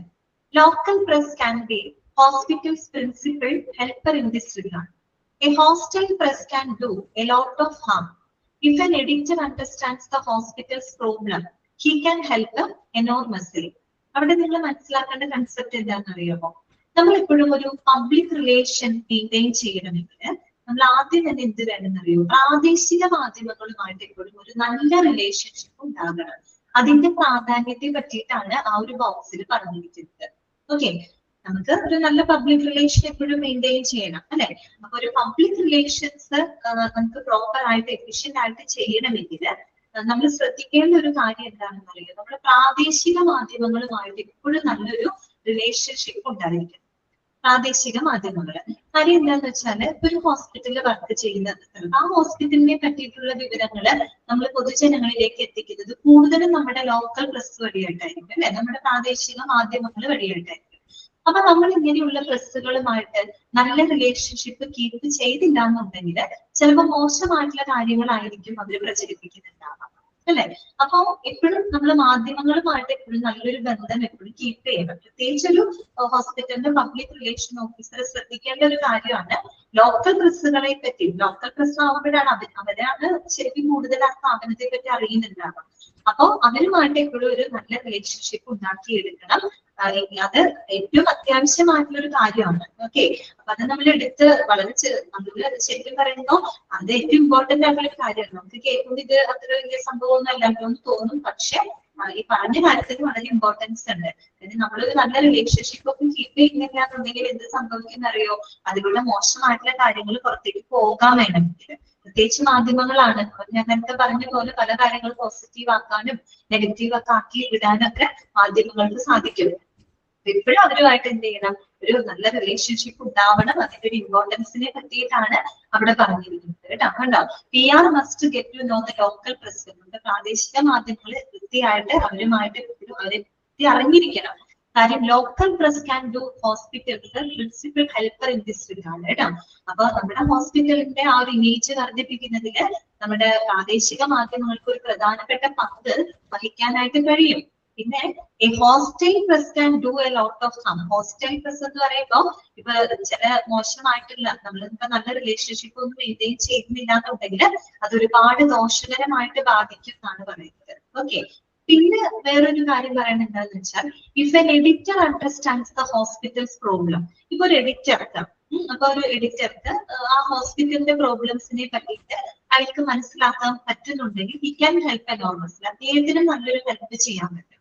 കാര്യം ഒരു എഡിറ്റർ ആണ് കാര്യങ്ങൾ എഴുതി അത് പൊതുജനങ്ങളിലേക്ക് വിടുന്നതില്ല. അപ്പൊ അദ്ദേഹത്തിന് ആ ഹോസ്പിറ്റലിൽ ഫേസ് ചെയ്യുന്ന എന്തെങ്കിലും ഇഷ്യൂസ് ഒക്കെ അറിയാമെന്നുണ്ടെങ്കിൽ അവർക്കത് എന്ത് ചെയ്യാൻ പറ്റും, എഴുതിയത് പൊതുജനങ്ങളെ അറിയിക്കാനും സാധിക്കും. ഓക്കെ. അപ്പൊ വേറെ കാര്യമൊന്നുമില്ല, ഇപ്പോഴും ലോക്കൽ പ്രസ്സുമായിട്ട് നല്ല റിലേഷൻഷിപ്പ് ഉണ്ടായിരിക്കണം. അതിന്റെ ഒരു ഇമ്പോർട്ടൻസ് മാത്രമാണ് അവിടെ പറഞ്ഞിരിക്കുന്നത് കേട്ടോ. ഓക്കെ. പിന്നെ നെക്സ്റ്റ് പറയുന്നത് ആ സെക്കൻഡ് ബോക്സ് നോക്കട്ടെ, തൊട്ടടിയിലുള്ള ബോക്സ് ആണ് വായിക്കുന്നത്. Information regarding the condition of hospitals patients കേട്ടോ, especially VIPs and very serious patients should be guarded and preferably governed by an approval code. അതായത് പറയുന്നത് നമ്മള് ഈ പറയുന്ന ഹോസ്പിറ്റലിലുള്ള രോഗികളാണെങ്കിലും അല്ലെങ്കിൽ വളരെ ഗുരുതരാവസ്ഥയിലുള്ള രോഗികളാവാം, ചിലപ്പോൾ വളരെ ഇമ്പോർട്ടന്റ് ആയിട്ടുള്ള വ്യക്തികളാവാം. അപ്പൊ അവരുടെ ആരോഗ്യാവസ്ഥയെ സംബന്ധിക്കുന്ന വിവരങ്ങള് എപ്പോഴും എന്താണ് ഒരു അപ്രൂവൽ ഉണ്ടെങ്കിൽ മാത്രമേ അവരുടെ ആരോഗ്യ വിവരങ്ങള് പുറത്തുവിടാനായിട്ട് പാടുള്ളൂ. എന്നുവെച്ചാൽ അവരുടെ ആരോഗ്യ വിവരങ്ങൾ എന്ന് പറഞ്ഞു കഴിഞ്ഞാല് തികച്ചും എന്തായിരിക്കണം, കോൺഫിഡൻഷ്യൽ ആയിരിക്കണം, സുരക്ഷിതമായിരിക്കണം. അത് പ്രത്യേകമായിട്ടുള്ള അപ്രൂവൽ കോഡ് ഉപയോഗിച്ച് അല്ലെങ്കിൽ അത് എപ്പോഴും എന്തായിരിക്കണം, ഒരു കാരണവശാലും പുറത്തേക്ക് റിലീസ് ചെയ്യാനായിട്ട് പാടില്ല. എന്താണ് മുൻപ് പറയുന്നത്? കുഴപ്പമില്ല കേട്ടോ, കുഴപ്പമൊന്നുമില്ല, അത് പ്രശ്നമില്ല. ഓക്കെ. അപ്പൊ ഇവിടെ എന്താ പറഞ്ഞത്? അപ്പം ഹോസ്പിറ്റൽ പേഷ്യൻസ് പ്രത്യേകിച്ച് VIPsന്റെ ഒക്കെ വെരി ഇമ്പോർട്ടന്റ് പേഴ്സൺസ് അല്ലെ, അവരുടെയൊക്കെ എന്താണ് വിവരങ്ങൾ, ആരോഗ്യ വിവരങ്ങൾ തികച്ചും കോൺഫിഡൻഷ്യൽ ആയിരിക്കണം. അത് വളരെ സുരക്ഷിതമായിട്ട് വേണം നമ്മൾ സൂക്ഷിക്കാൻ അവരുടെ വിവരങ്ങൾ. ഒരു കാരണവശാലും അങ്ങനെ പുറത്തേക്ക് അത് റിലീസ് ചെയ്യാനായിട്ട് പാടില്ല. അതിന് കൃത്യമായിട്ടുള്ള ചില പ്രോട്ടോകോൾ ഉണ്ട്. ആ പ്രോട്ടോകോൾ അനുസരിച്ച് മാത്രമാണ് അവരുടെ വിവരങ്ങൾ പുറത്തുവിടാനായിട്ട് പാടുന്നത്. നമ്മൾ കണ്ടിട്ടില്ല, വലിയ വലിയ ഫിലിം സ്റ്റാറുകള് അല്ലെങ്കിൽ അങ്ങനെയൊക്കെയുള്ള ഫേമസ് ആയിട്ടുള്ള ആളുകളൊക്കെ ഹോസ്പിറ്റലൈസ് ചെയ്യപ്പെടുമ്പോ നമ്മള് അവരുടെ മരണ വിവരവും കാര്യങ്ങളൊക്കെ നമ്മൾ പുറത്തേക്ക് റിലീസ് ചെയ്തത് എപ്പോഴാന്ന് പറയുന്നത് ഔദ്യോഗികമായിട്ട് ഒരു പ്രോട്ടോകോൾ ഉണ്ട് ഹോസ്പിറ്റലിനകത്ത്. അതനുസരിച്ച് ക്ലിയർ ചെയ്തതിനു ശേഷം മാത്രമാണ് അവർ ആ വിവരം മാധ്യമങ്ങളെ അറിയിക്കുന്നത് കേട്ടോ. അപ്പോഴൊക്കെയാണ് നമ്മൾ അറിയുന്നത്. അപ്പൊ അവരുടെ അങ്ങനെയുള്ള ആളുകളുടെയൊക്കെ ആരോഗ്യ വിവരങ്ങൾ ഇപ്പോഴും കോൺഫിഡൻഷ്യൽ ആയിരിക്കും. അതിന് പ്രത്യേക പ്രോട്ടോകോൾ അവിടെ പാലിക്കേണ്ടതുണ്ട്. ആ പ്രോട്ടോകോൾ അനുസരിച്ച് മാത്രമാണ് അവരുടെ വിവരങ്ങൾ പുറത്തേക്ക് വിടാൻ പാടുള്ളൂ. ഓക്കെ. അതുവരെ അത് കോൺഫിഡൻഷ്യൽ ആയിരിക്കും. പിന്നെ പറയുന്നത് എന്താന്ന് വെച്ചാല് interviews of patients by the press or taking the photographs should only be permitted if the patient or his or her relatives consent and if it is the hospital's interest. അതുപോലെ തന്നെ നമ്മളിപ്പോ ഹോസ്പിറ്റലിലുള്ള patients അവരുടെ photo എടുക്കാനോ അല്ലെങ്കിൽ അവരുടെ interview ചെയ്യുന്നതിനൊക്കെ ആയിട്ട് അവരുടെ അറിവോടെ സമ്മതത്തോടു കൂടി മാത്രമേ അത് ചെയ്യാനായിട്ട് പാടുള്ളൂ. അവരുടെ സമ്മതമില്ലാതെ ഒരിക്കലും അത് ചെയ്യാൻ പാടില്ല. അത് മാത്രമല്ല അവിടെ ആശുപത്രിയുടെ താല്പര്യങ്ങൾക്ക് വിരുദ്ധമാവാനും പാടില്ല. ആശുപത്രിക്കും ഇൻട്രസ്റ്റ് ഉണ്ടാവണം, ഒപ്പം ആശുപത്രിയുടെ ഇൻട്രസ്റ്റിനേക്കാൾ ഉപരി ഈ പറയുന്ന പേഷ്യൻസിന്റെയോ അല്ലെങ്കിൽ പേഷ്യൻസുമായിട്ട് ബന്ധപ്പെട്ട അവരുടെ ബന്ധുക്കളോ റിലേറ്റീവ്സിന്റെയോ ഒരു അറിവോടും സമ്മതത്തോടും കൂടി അല്ലാതെ ഒരു കാരണവശാലും അവരെ ഇന്റർവ്യൂ ചെയ്യാനോ അല്ലെങ്കിൽ അവരുടെ ഫോട്ടോ പോലും എടുക്കാനായിട്ട് പാടുള്ളതല്ല. അത് മാത്രമല്ല അത് ആശുപത്രിയുടെ താല്പര്യങ്ങൾക്ക് വിരുദ്ധമാകാനും പാടില്ല. അങ്ങനെയായിരിക്കണം അവിടെ കാര്യങ്ങൾ ചെയ്യേണ്ടത്. ഇതിപ്പോ നമ്മള് ഹോസ്പിറ്റലിലൊക്കെ ഉള്ള ഗുരുതരമായിട്ടുള്ള പേഷ്യൻസ് അല്ലെങ്കിൽ വെരി ഇമ്പോർട്ടന്റ് ആയിട്ടുള്ള ആളുകളുടെയൊക്കെ അവസ്ഥകളുമായിട്ട് ബന്ധപ്പെട്ട് അറിഞ്ഞിരിക്കേണ്ട ഒരു കാര്യമാണ് അവിടെ പറഞ്ഞത് കേട്ടോ. അടുത്തത്, when something has gone seriously wrong and the consequences may be of a public concern, legitimate information must be volunteered as early as possible. പിന്നെ പറയുന്ന കാര്യം എന്താണെന്ന് വെച്ചാല് ഇപ്പൊ നമ്മുടെ ഹോസ്പിറ്റലിൽ എന്തെങ്കിലും ഗുരുതരമായിട്ടുള്ള എന്തെങ്കിലും വീഴ്ചകൾ സംഭവിക്കാമെന്ന് വിചാരിക്കാം, അല്ലെങ്കിൽ എന്തെങ്കിലും ആരോപണങ്ങൾ ഉന്നയിക്കപ്പെടുകയാണ്, അല്ലെങ്കിൽ എന്തെങ്കിലും ഗുരുതരമായിട്ടൊരു പിഴവ് സംഭവിച്ചെന്നിരിക്കട്ടെ. അങ്ങനെയൊക്കെ സംഭവിക്കുമ്പോൾ സ്വാഭാവികമായിട്ടും പബ്ലിക്കിന്റെ ഇടയിൽ അതൊരു ആശങ്കയ്ക്ക് ഇടവരുത്തും അല്ലെ. അങ്ങനെ വരുന്ന സാഹചര്യത്തില് നിയമാനുസൃതമായിട്ടുള്ള എല്ലാ വിവരങ്ങളും നിയമാനുസൃതമായിട്ടുള്ള എല്ലാ വിവരങ്ങളും ആശുപത്രി എന്ത് ചെയ്യണം, സ്വമേധയാ റിലീസ് ചെയ്യണം, പുറത്തോട്ട് റിലീസ് ചെയ്യണം. അത് ആ ഒരു ട്രാൻസ്പാരൻസി എന്താണ് ഉറപ്പുവരുത്താൻ വേണ്ടിയിട്ടാണ്. കാര്യം നമുക്കറിയാം ഒരു ഹോസ്പിറ്റലിനെതിരെ എന്തെങ്കിലും ഗുരുതരമായിട്ടുള്ള ആരോപണങ്ങൾ അല്ലെങ്കിൽ ഒരു ഹോസ്പിറ്റലിന് ഗുരുതരമായിട്ടുള്ള വീഴ്ച സംഭവിച്ചു കഴിഞ്ഞാൽ പബ്ലിക്കിന്റെ ഇടയിൽ അതൊരു ആശങ്കയുണ്ടാക്കും അല്ലെ. അപ്പൊ അവരോട് വിവരങ്ങൾ പറയണം, അല്ലെങ്കിൽ ആ ഒരു പബ്ലിക് റിലേഷൻ അവിടെ സ്പോയിലായി പോകും അല്ലെ. അപ്പൊ അതുകൊണ്ട് തന്നെ എല്ലാ വിവരങ്ങളും നല്ല പറയണത് ലെജിറ്റിമേറ്റ് ആയിട്ടുള്ള ഇൻഫർമേഷൻ, നിയമാനുസൃതമായിട്ടുള്ള വിവരങ്ങള് അത് ആശുപത്രി സ്വമേധയാ തന്നെ എന്ത് ചെയ്യണം, അത് പുറത്തേക്ക് റിലീസ് ചെയ്തിരിക്കണം. ഓക്കെ, പിന്നെ എന്താ പറയുന്നത്, അടുത്തതൊന്നും നിങ്ങൾ ഒന്ന് നോട്ട് ചെയ്ത് വെക്കേണ്ട ഒരു പോയിന്റ് ആണ്, വേണമെങ്കിൽ ചോദിക്കാവുന്നതാണ്. Clearance of all material intended for the release must be controlled by the chief of PR. ആരാണ് ചീഫ് ഓഫ് PR? അതായത് നമ്മൾ റിലീസിങ്ങിനായിട്ട് ഉദ്ദേശിക്കുന്ന എല്ലാ മെറ്റീരിയൽസും നമ്മുടെ ചീഫ് അല്ലെ, പബ്ലിക് റിലേഷൻസിന്റെ ചീഫിന്റെ സമ്മതത്തോടുകൂടി, അവരുടെ ഒരു കൺസെന്റോട്, അവരുടെ ക്ലിയറൻസോട് കൂടി മാത്രമേ നമ്മൾ എന്ത് ചെയ്യാൻ പാടുള്ളൂ, നമ്മള് പുറത്തേക്ക് റിലീസ് ചെയ്യാൻ ഉദ്ദേശിക്കുന്ന മെറ്റീരിയൽസ് പുറത്തേക്ക് വിടാൻ പാടുള്ളൂ. അവരുടെ ക്ലിയറൻസോട് കൂടി മാത്രമേ ഇത് സാധ്യമാകുന്നത്, അവരുടെ ക്ലിയറൻസോട് കൂടി മാത്രമേ ചെയ്യാൻ പാടുള്ളൂ. ചീഫ് ഓഫ് PR കേട്ടോ, പബ്ലിക് റിലേഷൻസിന്റെ ചീഫ് ഉണ്ടല്ലോ, അപ്പൊ അദ്ദേഹത്തിന്റെ കൺട്രോളോട്, അദ്ദേഹത്തിന്റെ ക്ലിയറൻസോട് കൂടി മാത്രമാണ് നമ്മൾ റിലീസ് ചെയ്യാൻ ഉദ്ദേശിക്കുന്ന മെറ്റീരിയൽസ് പുറത്തു വിടാനായിട്ട് പാടുള്ളൂ. അത് നിർബന്ധമാണ്, അവരുടെ കൈകളിലൂടെ വേണം അത് പാസ് ചെയ്തിട്ടുണ്ട് കേട്ടോ. The material should be put on a format and released in a manner calculated to benefit the hospital. ഇപ്പോഴും നമ്മൾ റിലീസ് ചെയ്യാൻ ഉദ്ദേശിക്കുന്ന എന്ത് മെറ്റീരിയൽസ് ആയിക്കോട്ടെ, എന്ത് ഇൻഫർമേഷൻസ് ആയിക്കോട്ടെ, അത് അതിനൊരു പ്രോപ്പർ ആയിട്ടുള്ള ഒരു ഫോർമാറ്റ് ഉണ്ട്. ആ ഫോർമാറ്റിലാക്കി അതും നമ്മുടെ ഹോസ്പിറ്റലിന് ബെനിഫിറ്റബിൾ ആകുന്ന രീതിയിലായിരിക്കണം നമ്മൾ എന്ത് ചെയ്യേണ്ടത്, അത് പുറത്ത് റിലീസ് ചെയ്യേണ്ടത്. അത് റിലീസ് ചെയ്യുന്നതിന് മുൻപായിട്ട് ആരുടെ ക്ലിയറൻസ് നടത്തിയിരിക്കണം, നമ്മുടെ പബ്ലിക് റിലേഷൻസിന്റെ ചീഫിന്റെ ഒരു ക്ലിയറൻസ് അവിടെ ആവശ്യമാണ് കേട്ടോ. അപ്പൊ ചിലപ്പോൾ നിങ്ങളോട് ഇങ്ങനെ ചോദിക്കാം, clearance of all material intended for the release must be controlled by dash. ആരാണ് അതിന്റെ ക്ലിയറൻസ് ഉറപ്പാക്കേണ്ടത്? Chief of public relation. ആരാണ്? ചീഫ് ഓഫ് പബ്ലിക് റിലേഷൻ ആണ്. അല്ലാണ്ട് ഹോസ്പിറ്റൽ അഡ്മിനിസ്ട്രേറ്ററോ മെഡിക്കൽ സൂപ്രണ്ടോ നഴ്സിംഗ് സൂപ്രണ്ടോ അങ്ങനെയുള്ളവർ ആരും അല്ല അതിന്റെ ക്ലിയറൻസ് ഉറപ്പുവരുത്തേണ്ടത്. പിന്നെ ആരാണ്? ചീഫ് ഓഫ് പബ്ലിക് റിലേഷൻ ആണ് കേട്ടോ. ഓക്കെ, അങ്ങനെയുള്ള കാര്യങ്ങളൊക്കെ ഒന്ന് മനസ്സിലാക്കിയിരിക്കാം. ഇനി ലാസ്റ്റ് പറയുന്നത് എന്താന്ന് വെച്ചാല് medical information and information regarding patients കേട്ടോ. നമ്മൾ ഈ പറയുന്ന ഹോസ്പിറ്റലില് ഈ പറയുന്ന പേഷ്യൻസ്, അതുപോലെ ഹോസ്പിറ്റലില് മറ്റ് മെഡിക്കൽ സ്റ്റാഫുകള് അവരുമായിട്ട് അവരുടെ ഇൻഫർമേഷൻസുമായിട്ട് ബന്ധപ്പെട്ട് ശ്രദ്ധിക്കേണ്ട കുറച്ച് കാര്യങ്ങളാണ് അവിടെ കൊടുത്തിരിക്കുന്നത്. അപ്പൊ എന്താ നോക്കാം. ഒന്നാമത്തെ കാര്യം പറയുന്നത് any medical staff information for the public consumption that should be cleared by public relations. Underline ചെയ്യാം കേട്ടോ. നേരത്തെ പറഞ്ഞ പോലെ നമ്മൾ പറഞ്ഞല്ലോ റിലീസ് ചെയ്യാൻ ഉദ്ദേശിക്കുന്ന മെറ്റീരിയലിന്റെ clearance chief of public relation ചെയ്യണമെന്ന് പറഞ്ഞു. അതുപോലെ തന്നെ നമ്മുടെ പബ്ലിക്കിന്റെ ഉപയോഗത്തിന് വേണ്ടിയിട്ടുള്ള ഏതെങ്കിലും മെഡിക്കൽ സ്റ്റാഫുകളുടെ വിവരങ്ങൾ, ഏതെങ്കിലും ഡോക്ടറെ പറ്റിയോ അല്ലെങ്കിൽ നഴ്സിനെ പറ്റി എന്തെങ്കിലും മെഡിക്കൽ സ്റ്റാഫിനെ പറ്റിയിട്ട് പബ്ലിക്കിലേക്ക് പോകേണ്ട ഇൻഫർമേഷൻസിന്റെ ക്ലിയറൻസും നടത്തേണ്ടത് ആര് തന്നെയാണ്? പബ്ലിക് റിലേഷൻ ഓഫീസർ ആണ് കേട്ടോ. അവിടെ ചീഫ് എന്നൊന്നും പറയുന്നില്ല, cleared by public relations. That means public relation officer ആയിരിക്കണം അതിന്റെ ക്ലിയറൻസ് നടത്തേണ്ടത്. ഓക്കെ, അതുപോലെ no patient information should be released without a signed informed consent of the same. അതുപോലെ ഒരു പേഷ്യന്റിന്റെ ഇൻഫർമേഷൻ അവരുടെ അറിവോടും സമ്മതത്തോടും കൂടി അല്ലാതെ ഒരു കാരണവശാലും ഒരു പേഷ്യന്റിന്റെ വിവരങ്ങൾ പുറത്തോട്ട് റിലീസ് ചെയ്യാനായിട്ട് പാടില്ല. അവരുടെ അറിവോടും സമ്മതത്തോടും കൂടി അവരുടെ സൈനോട് കൂടിയിട്ട് മാത്രമാണ് അവരുടെ ഇൻഫർമേഷൻസ് പുറത്തോട്ട് പബ്ലിക്കിലോട്ട് റിലീസ് ചെയ്യാനായിട്ട് പാടുള്ളൂ. പിന്നെ എന്താ പറയുന്നത്? All questions about hospital operations and its patients should be cleared by again chief of public relations. Underline ചെയ്യാട്ടോ, ബിഫോർ ബീങ് പബ്ലിഷ്ഡ് പബ്ലിക്കലി. അതുപോലെ തന്നെ നമ്മുടെ ഹോസ്പിറ്റലിന്റെ ദൈനംദിന പ്രവർത്തനങ്ങള് അല്ലെങ്കിൽ അവിടെയുള്ള രോഗികളെ പറ്റിയിട്ട് മെഡിക്കൽ സ്റ്റാഫുകളെ പറ്റിയിട്ട് വരുന്ന ചോദ്യങ്ങള്, അതിനെ പറ്റി പബ്ലിക്കിൽ നിന്നും വരുന്ന എന്താ പറയാ കാര്യങ്ങൾക്ക് അല്ലെങ്കിൽ അന്വേഷണങ്ങള് അത് ക്ലിയർ ചെയ്ത് വിടേണ്ടതാണ്. ആരാണ് ക്ലിയർ ചെയ്ത് വിടേണ്ടത്? ചീഫ് ഓഫ് പബ്ലിക് റിലേഷൻ ആണ് കേട്ടോ. അപ്പൊ 3 കാര്യങ്ങൾ നമ്മൾ പഠിച്ചത് ഇതൊക്കെയാണ്. ഒന്ന്, നമ്മൾ റിലീസിങ്ങിനായിട്ട് ഉദ്ദേശിക്കുന്ന എല്ലാ മെറ്റീരിയൽസിന്റെ ക്ലിയറൻസ് നടത്തേണ്ടത് ചീഫ് ഓഫ് പബ്ലിക് റിലേഷൻ ആണ്. അതുപോലെ പബ്ലിക്കിന്റെ ഉപയോഗത്തിന് വേണ്ടിയിട്ടുള്ള മെഡിക്കൽ സ്റ്റാഫുകളുടെ ഇൻഫർമേഷൻസ് അതിന്റെ ക്ലിയറൻസ് നടത്തേണ്ടത് ചീഫ് ഓഫ് പബ്ലിക് റിലേഷൻ ആണ്. അതുപോലെ തന്നെ ഹോസ്പിറ്റലിന്റെ ദൈനംദിന പ്രവർത്തനങ്ങള് അല്ലെങ്കിൽ അവിടുത്തെ പേഷ്യന്റിനെ സംബന്ധിക്കുന്ന വിവരങ്ങളുടെ ക്ലിയറൻസും ആരാണ് കൺട്രോൾ ചെയ്യേണ്ടത്? ചീഫ് ഓഫ് പബ്ലിക് റിലേഷൻ ആണ്. അവരുടെ കൈകളിലൂടെ വേണം അത് പാസ് ചെയ്ത് പോകാനായിട്ട് കേട്ടോ. ഓക്കെ, ഇത്രയേ ഉള്ളൂ ആ ചാപ്റ്ററിൽ. അപ്പൊ ചാപ്റ്റർ പഠിച്ചു വന്നപ്പോ മനസ്സിലായില്ലേ? അധികം കണ്ടന്റുകളൊന്നും ഇതിനകത്ത് പഠിക്കാനില്ല, വലിയ ചാപ്റ്റർ ആണെന്ന് മാത്രമേ ഉള്ളൂ.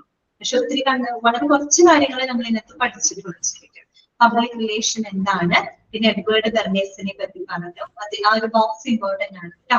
പിന്നെ പബ്ലിക് റിലേഷന്റെ 2 ഡെഫിനിഷൻ, ഒന്ന് നമ്മുടെ ജോൺ മില്ലറ്റിന്റെ ഡെഫിനിഷൻ ഇമ്പോർട്ടന്റ് ആണ്, need for public relation. Public റിലേഷന്റെ ആവശ്യകത എന്താണ്? പിന്നെ പബ്ലിക് റിലേഷൻ മെയിൻറ്റെയിൻ ചെയ്യാനുള്ള 2 മെത്തേഡ്, ഓപ്പറേറ്റീവ് മെത്തേഡും കമ്മ്യൂണിക്കേറ്റീവ് മെത്തേഡും. പിന്നെ എന്താ നമ്മൾ പഠിച്ചത്?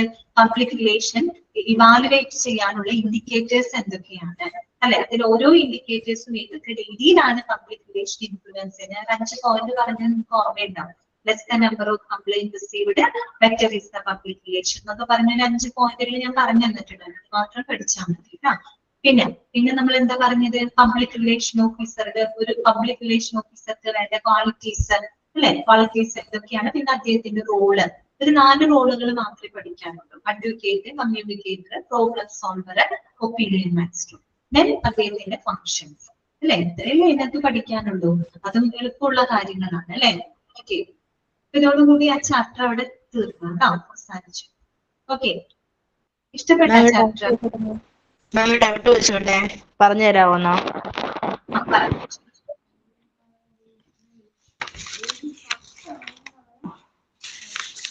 മാം, അതിനകത്ത് ആ സെക്കൻഡ് കോളം വരുന്നില്ലേ, ആണ് open house approach to the visitors എന്ന് പറഞ്ഞുകൊണ്ട് നമ്മൾ ആ കമ്മ്യൂണിക്കേറ്റീവ് മെത്തേഡ്സിനകത്ത് അടുത്ത പോയിന്റ് വരുന്നില്ലേ, ഒരു ബോക്സിനകത്ത് വരുന്നത് ആൻ ഓപ്പൺ ഹൗസ് എന്ന് പറഞ്ഞുകൊണ്ട്. അതൊന്ന് എക്സാം 3 പോയിന്റ് എക്സ്പ്ലെയിൻ ചെയ്യാമോ ഒന്ന്?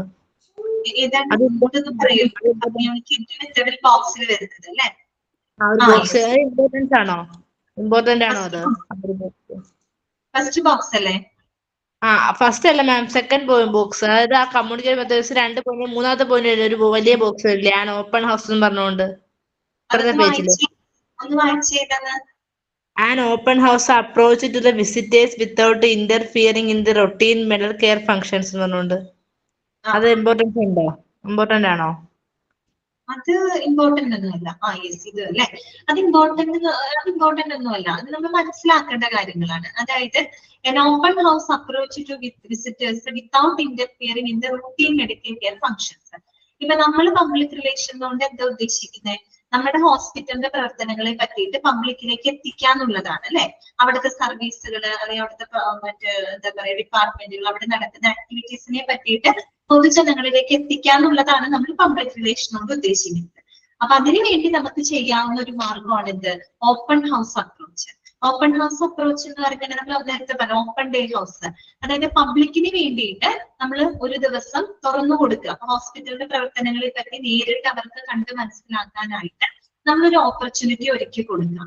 അതും ഇങ്ങനെ അതാണ് ഓപ്പൺ ഡേ ഹൗസ് എന്ന് പറയുന്നത്. ഓക്കെ, അപ്പൊ പബ്ലിക്കിൽ നിന്ന് ആളുകൾക്ക് എന്ത് ചെയ്യാൻ പറ്റും? ഹോസ്പിറ്റലിലോട്ട് വരാനും അവിടുത്തെ ഫെസിലിറ്റികളെ പറ്റിയിട്ട്, അത് രോഗത്തിന് ചികിത്സിക്കാൻ വേണ്ടിയിട്ടല്ല, ആ ഒരു ഹോസ്പിറ്റലിന്റെ ഫെസിലിറ്റികളും അല്ലെങ്കിൽ അവിടുത്തെ സേവനങ്ങളെ പറ്റിയിട്ടൊക്കെ കൂടുതൽ മനസ്സിലാക്കാൻ വേണ്ടിയിട്ട് പൊതുജനങ്ങൾക്ക് വേണ്ടിയിട്ട് ഒരു ഓപ്പൺ ഡേ ഹൗസ് കണ്ടക്ട് ചെയ്യാം. ഓക്കെ, അപ്പൊ അങ്ങനെ കണ്ടക്ട് ചെയ്യുമ്പോൾ എന്തുണ്ടാവണം? നമ്മുടെ ഹോസ്പിറ്റലിന്റെ റൂട്ടീൻ ആയിട്ടുള്ള പ്രവർത്തനങ്ങൾക്ക് തടസ്സം വരുത്താത്ത രീതിയിലായിരിക്കണം നമ്മൾ ഓപ്പൺ ഡേ ഹൗസ് കണ്ടക്ട് ചെയ്യേണ്ടത്. ഓക്കെ, പൊതുജനങ്ങൾ ഇപ്പൊ വരുമ്പോൾ ഒരിക്കലും ഹോസ്പിറ്റലിന്റെ പ്രവർത്തനങ്ങൾക്ക് അവിടെ ബുദ്ധിമുട്ട് വരരുത്. അവിടെ എത്ര ഇഷ്ടംപോലെ ഡോക്ടർ പേഷ്യൻസ് ഉണ്ടാവും, കാര്യങ്ങളുണ്ടാവും. അപ്പൊ അവർക്ക് ഒരിക്കലും ബുദ്ധിമുട്ട് വരാത്ത രീതിയിൽ നമ്മൾ എന്ത് ചെയ്യണം? ഓപ്പൺ ഡേ ഹൗസ് കണ്ടക്ട് ചെയ്യണം. അത് മാത്രമാണ് അവിടെ പറഞ്ഞിരിക്കുന്നത് കേട്ടോ. അപ്പൊ ഇവരെന്താ പറയുന്നത്? സാധാരണഗതിയില് നമ്മുടെ ഹോസ്പിറ്റലിലൊക്കെ ധാരാളം ആളുകൾ വരും. ഇപ്പൊ പേഷ്യന്റ് അഡ്മിറ്റ് ആയിട്ട് കിടക്കുമ്പോൾ അവരുടെ ബന്ധുക്കൾ വരും, അവരുടെ സുഖാന്വേഷണങ്ങളൊക്കെ അന്വേഷിച്ച ആളുകൾ വരും. അത് പതിവാണ്, അല്ലെ?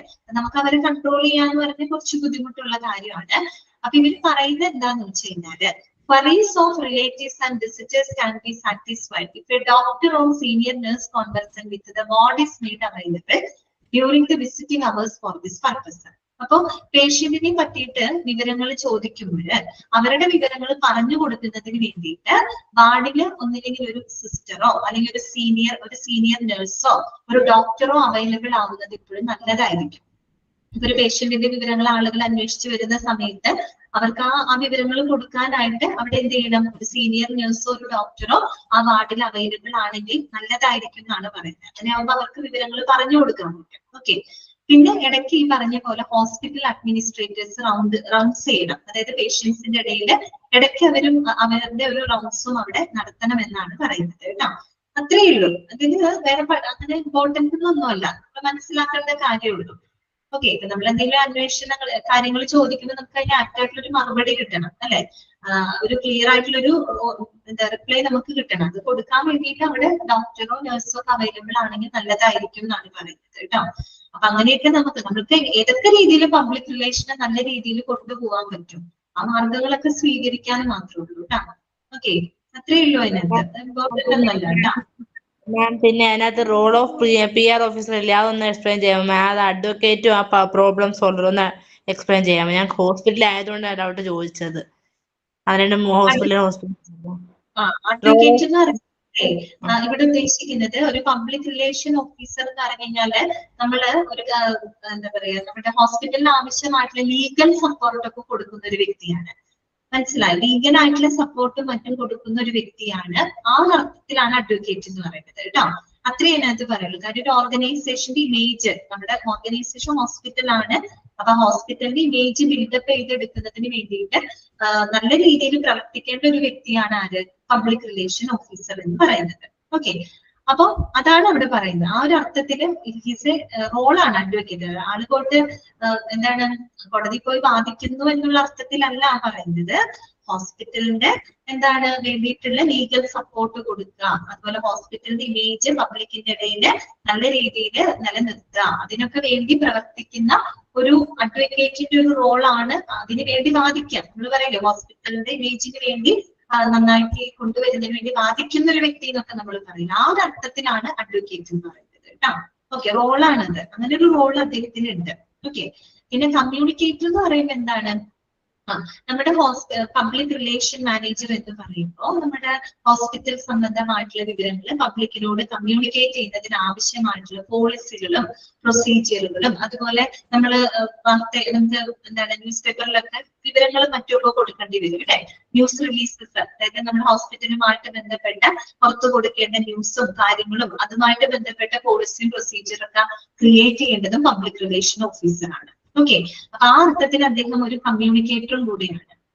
അതായത് പബ്ലിക്കുമായിട്ട് കമ്മ്യൂണിക്കേറ്റ് ചെയ്യുന്നതിന് വേണ്ടിയിട്ട് ഇന്റർമീഡിയറ്റ് ആയിട്ട് പ്രവർത്തിക്കുന്ന ഒരു വ്യക്തിയാണ് ആര്? Public relation officer. അതാണ് കമ്മ്യൂണിക്കേറ്റർ എന്ന റോള്. അപ്പൊ നല്ലൊരു കമ്മ്യൂണിക്കേറ്റർ ആവണമെങ്കിൽ പ്രത്യേകിച്ച് ഒരു പബ്ലിക്കുമായിട്ടൊരു പബ്ലിക്കിന്റെ ഇടയിൽ ഒരു നല്ല കമ്മ്യൂണിക്കേറ്റർ ആയിട്ട് പ്രവർത്തിക്കണമെങ്കിൽ എന്തൊക്കെ ടാലൻസ് വേണമെന്നാ പറയണേ? സോഷ്യോളജി, സൈക്കോളജി, ഗുഡ് ജേർണലിസം അല്ലെ. സോഷ്യോളജി എന്ന് പറയുമ്പോൾ സമൂഹത്തെ പറ്റിയുള്ള അറിവാണ്. പബ്ലിക് അല്ലെ, നമ്മുടെ സൊസൈറ്റി ആയിട്ട് ഇടപെടുമ്പോൾ അത്യാവശ്യം നമുക്ക് സോഷ്യോളജിയെ പറ്റിയൊരു അറിവ് വേണം അല്ലെ. പബ്ലിക്കുമായിട്ട് എങ്ങനെ ഡീൽ ചെയ്യണം, സൊസൈറ്റിയിൽ എങ്ങനെ പലതരത്തിലുള്ള ആളുകളുമായിട്ടും ഡീൽ ചെയ്യുന്നുണ്ട്. അത്യാവശ്യം സോഷ്യോളജിയിൽ ഒരു അറിവ് വേണം, സൈക്കോളജിക്കൽ ആയിട്ടുള്ള ഒരു അറിവ് വേണം അല്ലെ. അതായത് ഹ്യൂമൻ മൈൻഡിനെ പറ്റി അറിയാനുള്ള ഒരു അറിവ് വേണം അല്ലെ. ഓരോരുത്തരുടെ മൈൻഡുകൾ വ്യത്യസ്തമാണ് അല്ലെ. അതുപോലെ തന്നെ ജേർണലിസം. അതുകൊണ്ട് ജേർണലിസം എന്നെടുത്ത് പറയാൻ കാരണം കാര്യങ്ങൾ ബോൾഡായിട്ട് സംസാരിക്കാം, കാര്യങ്ങൾ ബോൾഡായിട്ട് അവതരിപ്പിക്കാം. ആ ഒരു കഴിവുകള്, സ്കില്ല് ഉണ്ടായിരിക്കണം ഒരു പബ്ലിക് റിലേഷൻ ഓഫീസർ കേട്ടോ. അത്രയേ ഉള്ളൂ. പിന്നെ കമ്മ്യൂണിക്കേഷൻ എപ്പോഴും എങ്ങനെയായിരിക്കണം? വളരെ വ്യക്തമായിരിക്കണം, ലെജിബിൾ ആയിരിക്കണം. ഓക്കെ. അതുപോലെ റിലവന്റ് ആയിരിക്കണം. നമ്മൾ കമ്മ്യൂണിക്കേറ്റ് ചെയ്യാന്ന് പറയുമ്പോൾ ഒരുപാട് കാര്യം വലിച്ച് കുറെ ഭാഷകൾ സംസാരിക്കൽ മാത്രമല്ല, നമ്മൾ പറയുന്ന കാര്യങ്ങൾ ക്ലിയർ ആയിട്ട് ഒരാളിലേക്ക് എത്തിക്കുക എന്നുള്ളതാണ്. ഏറ്റവും ചുരുക്കത്തില് എന്നാൽ കാര്യങ്ങൾ ഈസി ആയിട്ട് കൺവേ ചെയ്യാൻ പറ്റണം. അതുപോലെ ഏറ്റവും റിലവന്റ് ആയിട്ടുള്ള കാര്യങ്ങളാണ് നമ്മൾ കമ്മ്യൂണിക്കേറ്റ് ചെയ്യുന്നത്. കഴിഞ്ഞുപോയ കാര്യങ്ങളെ പറ്റിയിട്ട് നമ്മൾ കമ്മ്യൂണിക്കേറ്റ് ചെയ്തിട്ട് കാര്യമില്ലല്ലോ. ലേറ്റസ്റ്റ് ആയിട്ടുള്ള കാര്യങ്ങൾ, റിലവന്റ് ആയിട്ടുള്ള കാര്യങ്ങൾ എന്താണോ അതിനെ പറ്റിയായിരിക്കണം നമ്മൾ കമ്മ്യൂണിക്കേറ്റ് ചെയ്യുന്നത്. ഓക്കെ. അപ്പൊ അങ്ങനെയൊക്കെയുള്ള ഒരു റോളാണ് അവിടെ പറയുന്നത് കേട്ടോ. ക്ലിയർ? ഓക്കെ. അപ്പൊ ഈ ഒരു ചാപ്റ്റർ നിങ്ങൾക്ക് എല്ലാവർക്കും ക്ലിയർ ആണെന്ന് ഞാൻ വിചാരിക്കുന്നു. അപ്പൊ നമുക്ക് നെക്സ്റ്റ് ചാപ്റ്ററിലോട്ട് കിടക്കാം കേട്ടോ. അടുത്തത് ചാപ്റ്റർ നമ്പർ 5 ആണ് എടുക്കുന്നത് കേട്ടോ. ഓക്കെ. 5th ചാപ്റ്റർ ആണ്. ചാപ്റ്ററിന്റെ പേര് നോട്ട് ചെയ്ത് വെക്കാം. എത്തിക്കൽ ആൻഡ് ലീഗൽ ഇഷ്യൂസ് കേട്ടോ. അതാണ് എത്തിക്കൽ ആൻഡ് ലീഗൽ ഇഷ്യൂസ്. ഇത് ചെറിയ ചാപ്റ്റർ ആണ് കേട്ടോ, ചെറിയ ചാപ്റ്റർ ആണ്. പക്ഷെ എന്താണ്, ഈ ചാപ്റ്ററിനകത്ത് നമുക്ക് കുറച്ച് ആക്ടുകൾ പഠിക്കാനുണ്ട്. ആക്ടുകള്, ലോകളൊക്കെ പഠിക്കാനുണ്ട്. അതിൽ ഏറ്റവും ഇമ്പോർട്ടന്റ് അതിന്റെ വർഷങ്ങൾ നമുക്ക് പഠിക്കണം. എങ്ങനെയും വർഷങ്ങൾ നമ്മൾ പഠിച്ചെടുക്കണം കേട്ടോ. അത് എപ്പോഴും ചോദിക്കാറുണ്ട്. കാര്യം ഓരോ ആക്ടുകള് ഏത് വർഷമാണ്, അതുപോലെ ഒരു ആക്ടുമായിട്ട് ബന്ധപ്പെട്ട് വരുന്ന ഓരോ ആക്ടിന്റെ പ്രത്യേകതകൾ എന്തൊക്കെയാണ്. അത് ഒരുപാടൊന്നും ഇല്ല കേട്ടോ, വളരെ കുറച്ച് മാത്രമേ നമുക്ക് പഠിക്കാനുള്ളൂ. ചെറിയ ചാപ്റ്റർ ആണ്, എളുപ്പമാണ് പഠിക്കാൻ. പക്ഷെ വർഷങ്ങൾ നമുക്ക് പഠിച്ചെടുക്കണം മാത്രമേ ഉള്ളൂ കേട്ടോ. ഓക്കെ, അപ്പൊ അതിന് നമുക്ക് ചെറിയ സൂത്രപ്പണിയൊക്കെ ഉണ്ട്. അപ്പൊ അതൊക്കെ വെച്ച് നമുക്ക് പഠിച്ചെടുക്കാവുന്നതേ ഉള്ളൂ കേട്ടോ. ഓക്കെ, അപ്പൊ നമുക്ക് തുടങ്ങിയാലോ? പുതിയ ചാപ്റ്റർ തുടങ്ങി വയ്ക്കട്ടെ. Ethical and legal issues. അപ്പൊ ഞാൻ ചോദിക്കട്ടെ, എത്തിക്കൽ ആൻഡ് ലീഗൽ ഇഷ്യൂസിനെ പറ്റിയിട്ടാണ് നമ്മൾ പഠിക്കുന്നത് അല്ലെ. അതായത് നമുക്കറിയാം എത്തിക്സ് എന്ന് പറയുമ്പോൾ നമ്മൾ എന്താ ഉദ്ദേശിക്കുന്നത്, പ്രത്യേകിച്ച് ഒരു നമ്മളിപ്പോ ഏത് പ്രൊഫഷൻ എടുത്താലും അല്ലെ, നമ്മൾ ഹോസ്പിറ്റൽ മെഡിക്കൽ പ്രൊഫഷനെ പറ്റിയിട്ടാണ് നമ്മൾ പഠിക്കുന്നത് അല്ലെ. നമ്മൾ ഏത് പ്രൊഫഷൻ, അതൊക്കെ ഒരു ടീച്ചർ ആയിക്കോട്ടെ, ഒരു അഡ്വക്കേറ്റ് ആയിക്കോട്ടെ, അല്ലെങ്കിൽ ഒരു ബിസിനസ് ആയിക്കോട്ടെ, ഒരു സ്ഥാപനത്തിനും ഉണ്ട് അല്ലെ. വ്യക്തികൾക്ക് മാത്രമല്ല, ഏതൊരു ബിസിനസ്സിനാണെങ്കിലും ഒരു സ്ഥാപനത്തിനാണെങ്കിലും നമുക്ക് പഠിക്കാനുണ്ട്. നമ്മുടെ മെഡിക്കൽ പ്രൊഫഷൻ പ്രത്യേകിച്ചും അല്ലെ, അതിനൊക്കെ എന്തുണ്ട്, ഒരു എത്തിക്സ് ഉണ്ട് അല്ലെ, ഒരു ധാർമ്മിക വശം എന്നൊക്കെ നമുക്ക് പറയാം. ഒരു എത്തിക്സ് ഉണ്ട്. എത്തിക്സ് എന്ന് പറഞ്ഞാൽ ശരിക്കും ഇപ്പൊ എന്തായിരിക്കും അവിടെ ഉദ്ദേശിക്കുന്നത്, ചില പെരുമാറ്റ ചട്ടങ്ങളാണ് അല്ലെ. നമുക്ക് ആ ഒരു ജോലിയോടുള്ള ആ ഒരു വാല്യൂ, ആ ഒരു പ്രൊഫഷൻ അല്ലെങ്കിൽ ആ ഒരു ബിസിനസ്, ആ ഒരു സ്ഥാപനത്തിന്റെ മൂല്യം അത് നിലനിർത്തുന്നതിന് വേണ്ടിയിട്ട് അവിടുത്തെ ജീവനക്കാര് അല്ലെങ്കിൽ ആ ഒരു പ്രൊഫഷന്റെ അന്തസ്സ് നിലനിർത്തുന്നതിന് വേണ്ടിയിട്ട് നമ്മൾ ഫോളോ ചെയ്യേണ്ട ചില പെരുമാറ്റ ചട്ടങ്ങളുണ്ട് അല്ലെ. ഓക്കെ, അതാണ് എന്ത് എത്തിക്സ് എന്ന് ഉദ്ദേശിക്കുന്നത്. എന്താണ് ഫർസാദ് തന്നെ, ഒരു ധാർമ്മികതയാണ് അല്ലെ. ഇപ്പൊ അങ്ങനെയല്ലേ, ഇപ്പൊ നമ്മളൊരു ടീച്ചർ, അപ്പൊ ഞാനൊരു നിങ്ങളെ പഠിപ്പിക്കുമ്പോ അപ്പൊ എന്റെ ആ ഒരു ജോലിക്ക് ഒരു എത്തിക്സ് ഉണ്ട് അല്ലെ. ആ ഒരു എത്തിക്സ് വിട്ട് ഞാൻ ഒരിക്കലും എന്ത് ചെയ്യാൻ പാടില്ല, പെരുമാറാൻ പാടില്ല. അങ്ങനെ പെരുമാറിക്കഴിഞ്ഞാൽ എന്താണ്, നമ്മൾ ആ ജോലിയോട് കാണിക്കുന്ന ഒരു അനീതിയാണ് അല്ലെ. നമുക്കൊരു എത്തിക്സ് ഉണ്ട്, നമ്മൾ പഠിപ്പിക്കുന്ന രീതിയും നമ്മൾ പഠിപ്പിക്കുന്ന കുട്ടികളോട് എങ്ങനെ പെരുമാറണം അല്ലെ. അപ്പൊ അതിനൊരു എത്തിക്സ് ഉണ്ട്. ഒരിക്കലും അവരെ ഹേർട്ട് ചെയ്യുന്ന രീതിയിൽ പറയാനോ പെരുമാറാനോ ഒന്നും പാടില്ല. ടീച്ചർ അങ്ങനെ ഒരിക്കലും ചെയ്യാൻ പാടില്ല അല്ലെ. അപ്പൊ അത് ആ ജോലിയുടെ ഒരു പ്രൊഫഷൻ, അത് വിട്ട് നമ്മൾ ഒരിക്കലും ചെയ്യാൻ പാടില്ല. അങ്ങനെ ചെയ്തു കഴിഞ്ഞാൽ എന്താണ്, ആ ജോലിയോട് നമ്മൾ കാണിക്കുന്നത് അല്ലെ. ഏത് ജോലിക്കാണെങ്കിലും, അതിപ്പോ അഡ്വക്കേറ്റ് ആണെങ്കിലും പ്രത്യേകിച്ച് മെഡിക്കൽ പ്രൊഫഷൻ ആണെങ്കിലും അല്ലെ. ഓക്കെ, അപ്പൊ അതെന്താണ്, ഒരു പെരുമാറ്റ ചട്ടങ്ങളാണ് അല്ലെ. പെരുമാറ്റ ചട്ടമാണ്, അത് ഒരു നിയമം പോലെ തന്നെയാണ്, നമുക്ക് പാലിക്കണം. അത് പാലിക്കുന്നില്ല എന്നുണ്ടെങ്കിൽ നമ്മൾ ആ ജോലിക്ക് അനീതി കാണിക്കുന്നതിന് തുല്യമാണ്. അതാണ് അതിന്റെ എത്തിക്സ് എന്നതുകൊണ്ട് ഉദ്ദേശിക്കുന്നത്. നമുക്ക് ഇവിടെ പഠിക്കാനുള്ളത് നമ്മുടെ ഹോസ്പിറ്റൽ എന്താണ് ആശയം പറയുന്നത്, ആത്മാർത്ഥത ഉണ്ടായിരിക്കണം. അതെ, ആത്മാർത്ഥത ഉണ്ടായിരിക്കണം. അതെ, എത്തിക്സ് വിട്ട് നമ്മൾ ഒരിക്കലും പെരുമാറാനായിട്ട് പാടില്ല അല്ലെ.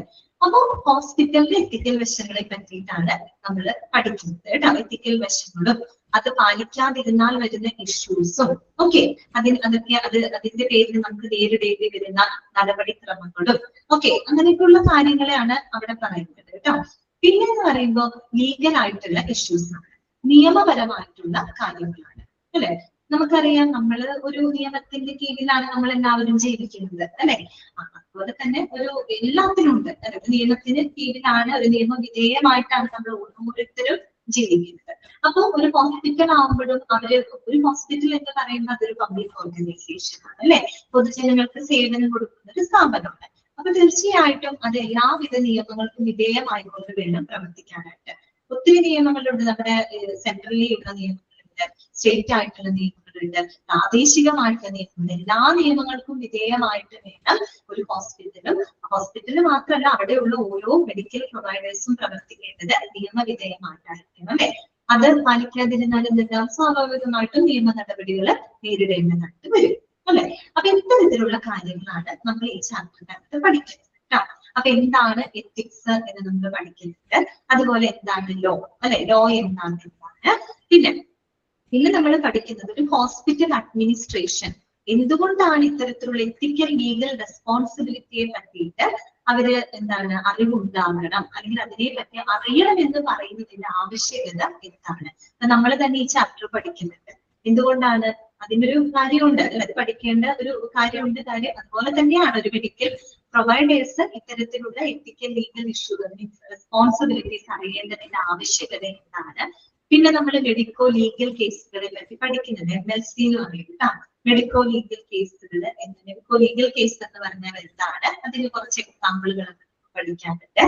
എളുപ്പമാണ്, പഠിക്കാൻ എളുപ്പമാണ് കേട്ടോ. പിന്നെ നമ്മൾ കുറച്ച് ആക്ടുകളാണ്. ആക്ടുകൾ എന്ന് പറയുമ്പോൾ അതിൽ ജനറൽ ആയിട്ടുള്ള കുറച്ച് ആക്ടുകൾ നമുക്ക് പഠിക്കാനുണ്ട്. ജനറൽ ആയിട്ടുള്ള ആക്ടുകൾ പഠിക്കാനുണ്ട്. അതായത് ഹോസ്പിറ്റലും ഉൾപ്പെടും. ഹോസ്പിറ്റലിൽ മാത്രമല്ല ഞാൻ പറയുന്നത്, ഹോസ്പിറ്റലും ഉൾപ്പെടുന്ന ജനറൽ ആക്ടുകൾ പഠിക്കാനുണ്ട്. പിന്നെ മെഡിക്കൽ പ്രൊഫഷനുമായിട്ട് മാത്രം ബന്ധപ്പെട്ട ഒരു രണ്ട് മൂന്ന് ആക്ടുകൾ നമുക്ക് പഠിക്കാനുണ്ട്. ടോർട്ട് നിയമത്തെ പറ്റി നമുക്ക് പഠിക്കാനുണ്ട്. അതിന്റെ എക്സാമ്പിളുണ്ട്. ഓക്കെ. പിന്നെ അതിന്റെ കൂടെ നമ്മുടെ പേഷ്യന്റ് എന്നുള്ള രീതിയിൽ ഒരു പേഷ്യന്റിന്റെ റൈറ്റ്സ് ആൻഡ് റെസ്പോൺസിബിലിറ്റീസ് എന്തൊക്കെയാണ്, ഇത്രയുമാണ് നമ്മൾ ഈ ചാപ്റ്ററിനകത്ത് പഠിക്കുന്നത്. അത് ഇൻട്രസ്റ്റിംഗ് ആയിട്ടുള്ള ഒരു ചാപ്റ്റർ തന്നെയാണ്. ബോറടിക്കാൻ സാധ്യതയില്ലാത്തത്. ഓക്കെ. അപ്പൊ ഒരു ഐഡിയ കിട്ടിയോ? ചാപ്റ്ററിനെ പറ്റി ഏകദേശം ഒരു ധാരണ കിട്ടിയോ നിങ്ങൾക്ക്? അപ്പൊ പഠിക്കാൻ പറ്റി ഈസിയാണ് കേട്ടോ. എളുപ്പമാണ്. അപ്പൊ നോക്കാം. ആദ്യം തന്നെ നമുക്ക് എത്തിക്കൽ ആസ്പെക്ട്സ് എന്താണെന്ന് നോക്കാം കേട്ടോ. ഹോസ്പിറ്റലുമായിട്ട് അല്ലെങ്കിൽ മെഡിക്കൽ പ്രൊഫഷനുമായിട്ട് ബന്ധപ്പെട്ട എത്തിക്കൽ ആസ്പെക്ടുകൾ എന്തൊക്കെയാണ്? അപ്പൊ ഞാൻ പറഞ്ഞു, എത്തിക്സ് എന്ന് പറഞ്ഞാൽ നമുക്ക് എങ്ങനെ ഡിഫൈൻ ചെയ്യാം? ശരിക്കും പറഞ്ഞാൽ അതൊരു കോഡ് ഓഫ് ബിഹേവിയർ ആണ്, അല്ലെ? പെരുമാറ്റ ചട്ടങ്ങളാണ്. അതുതന്നെയാണ് അത് എത്തിക്സ് എന്നതുകൊണ്ട് ഉദ്ദേശിക്കുന്നത്. അപ്പൊ നോക്കിയേ, code of behaviour. Code of behaviour അത് തന്നെയാണ് എന്ത് എത്തിക്സ് എന്ന് ഉദ്ദേശിക്കുന്നത് കേട്ടോ. Okay. The code of behavior set by the members of the medical profession to control the practice of medicine so that its members do not bring disgrace to the profession. Underline ചെയ്തു വെച്ചോളൂ കേട്ടോ. എന്താണ് ethics? Ethics എന്നാൽ എന്താണെന്ന് ചോദിച്ചാൽ അത് ഒരു code of behaviour ആണ്. അതൊരു പെരുമാറ്റ ചട്ടങ്ങളാണ്. എന്തിനു വേണ്ടിയിട്ടാണ്? മെഡിക്കൽ പ്രൊഫഷനിലെ അംഗങ്ങള് ആ ഒരു ജോലിയുടെ അന്തസ്സ് നിലനിർത്തുന്നതിന് വേണ്ടിയിട്ട് അവര് പാലിക്കേണ്ട ഒരു പെരുമാറ്റ ചട്ടങ്ങളെയാണ് നമ്മള് കോഡ് ഓഫ് ബിഹേവിയർ എന്ന് പറയുന്നത്. നമ്മൾ ഹോസ്പിറ്റലിനെ ബേസ് ചെയ്ത് പറഞ്ഞു എന്ന് മാത്രമേ ഉള്ളൂ കേട്ടോ. ഏതൊരു സ്ഥാപനത്തിന്റെയും സംബന്ധിച്ചും എത്തിക്സ് എന്ന് പറഞ്ഞാൽ ഇത് തന്നെയാണ് ഡെഫിനേഷൻ. ഓക്കെ. നമ്മൾ മെഡിക്കൽ പ്രൊഫഷനായിട്ട് ബന്ധപ്പെടുത്തി പറഞ്ഞു എന്ന് മാത്രം.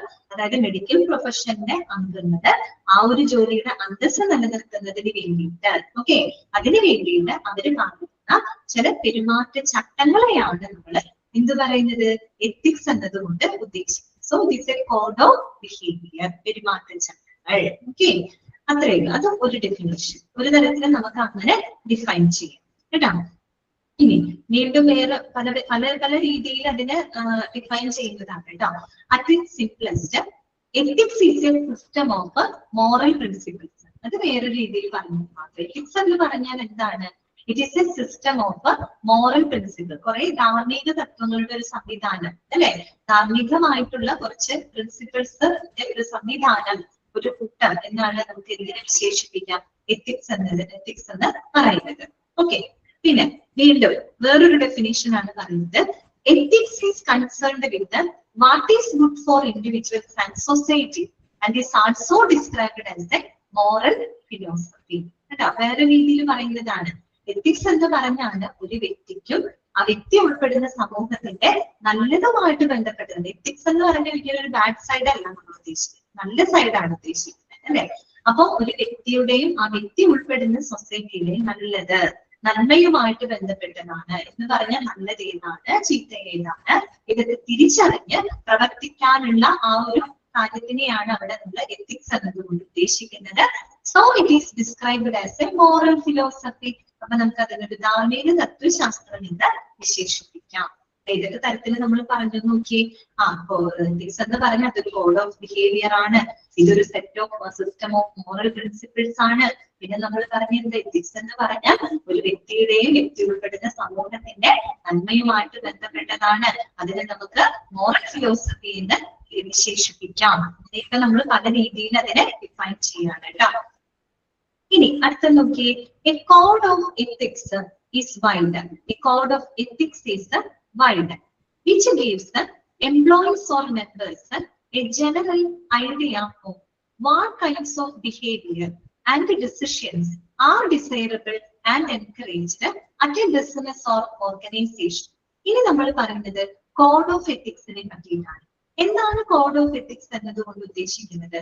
അതായത് ഒരു സ്ഥാപനത്തിൽ വർക്ക് ചെയ്യുന്ന ജീവനക്കാര്, അവര് ആ ഒരു സ്ഥാപനത്തിന് നല്ലത് വരുന്ന രീതിയിൽ അല്ലെങ്കിൽ അവരുടെ തീരുമാനങ്ങള് സ്ഥാപനത്തിന് എന്താണ് ആ സ്ഥാപനത്തിന് എൻകറേജ് ചെയ്യപ്പെടുന്ന രീതിയിൽ എങ്ങനെയുള്ള തീരുമാനങ്ങൾ അതായത് എങ്ങനെയുള്ള പെരുമാറ്റങ്ങളാണ് അവർ ഫോളോ ചെയ്യേണ്ടത് എന്നതിനെ പറ്റി അവർക്ക് പഠിപ്പിച്ചു കൊടുക്കുന്ന ഒന്നാണ് ഇത് കോഡ് ഓഫ് എത്തിക്സ് എന്ന് പറയുന്നത്.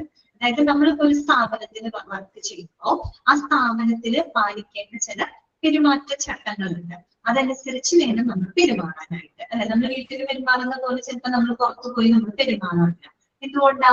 ഇതൊരു കോഡ് ഓഫ് എത്തിക്സ് ആണ്, ഇതൊരു കോഡ് ഓഫ് ബിഹേവിയർ ആണ്. നമ്മൾ വീട്ടില് പെരുമാറുന്ന രീതിയും പുറത്തിറങ്ങുമ്പോൾ പെരുമാറുന്ന രീതിയും തമ്മിൽ വ്യത്യാസമില്ല. ഒരു പബ്ലിക്കിൽ നമ്മൾ പെരുമാറുന്ന രീതിയിൽ വ്യത്യാസം ഉണ്ടായിരിക്കും അല്ലെ?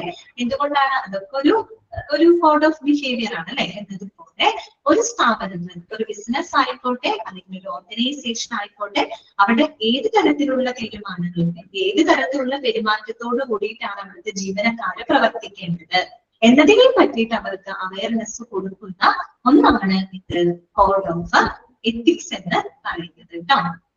അത് കുറേയും കൂടെ വൈഡ് ആയിട്ടുള്ള ഒരു കാഴ്ചപ്പാടാണ്. ഓക്കെ, കോഡ് ഓഫ് ബിഹേവിയർ എന്ന് പറയുന്നതും കോഡ് ഓഫ് എത്തിക്സ് എന്ന് പറയുന്നതും ചെറിയൊരു വ്യത്യാസമുണ്ട് കേട്ടോ. കോഡ് ഓഫ് ബിഹേവിയർ എന്ന് പറയുന്നത് പെരുമാറ്റച്ചട്ടങ്ങളാണ്. അത് ഒരു പ്രൊഫഷന്റെ അന്തസ്സ് നിലനിർത്താൻ വേണ്ടിയിട്ട് അവര് ആ പ്രൊഫഷനുമായിട്ട് ബന്ധപ്പെട്ട ആളുകൾ പാലിക്കേണ്ട പെരുമാറ്റ രീതികളാണ്. അതാണ് കോഡ് ഓഫ് ബിഹേവിയർ. ഓക്കെ, അതും എത്തിക്സിന്റെ ഭാഗം തന്നെയാണ്. കോഡ് ഓഫ് എത്തിക്സ് എന്ന് പറഞ്ഞാൽ എന്താണ്? ഒരു സ്ഥാപനത്തിന് എങ്ങനെ പെരുമാറണം, എങ്ങനെയുള്ള തീരുമാനം, എങ്ങനെയുള്ള പെരുമാറ്റങ്ങളാണ് അവിടെ അഭികാമ്യമായിട്ടുള്ളത് എന്നതിനെ പറ്റിയിട്ട് ജീവനക്കാർക്ക് അറിവ് കൊടുക്കുന്ന ഒന്നാണിത് കോഡ് ഓഫ് എത്തിക്സ് എന്ന് പറയുന്നത്. സോ അതിന്റെ കൺസെപ്റ്റ് കുറച്ചും കൂടെ ബ്രോഡാണ്. ഓക്കെ, പിന്നെ അത്ര മതിയില്ലേ? ഇന്നിപ്പോ ഇത്ര മതിയില്ലേ? ഇത് ചെറിയ സെന്റൻസും കൂടി ഉണ്ട്, നമുക്ക് നാളെ പറയാം. നാളെ എന്റെ ക്ലാസ്സിൽ ഉണ്ടാവും. അശ്വതി മിസ് ഇല്ല, അതുകൊണ്ട് ആ ക്ലാസ്സിൽ 2:30 ക്ലാസ് 2:30 ക്ലാസ് ഞാൻ കേട്ടോ. ഓക്കെ, നമുക്കിത് നാളത്തെ ക്ലാസ്സിൽ പറയാം. ഓക്കെ, അപ്പൊ നമുക്ക് ക്ലാസ് വൈൻഡപ്പ് ചെയ്താലോ? Okay, thank you ma'am. ശരി, നാളെ കാണാം. Thank you, ma'am. Thank you, ma'am. Thank you.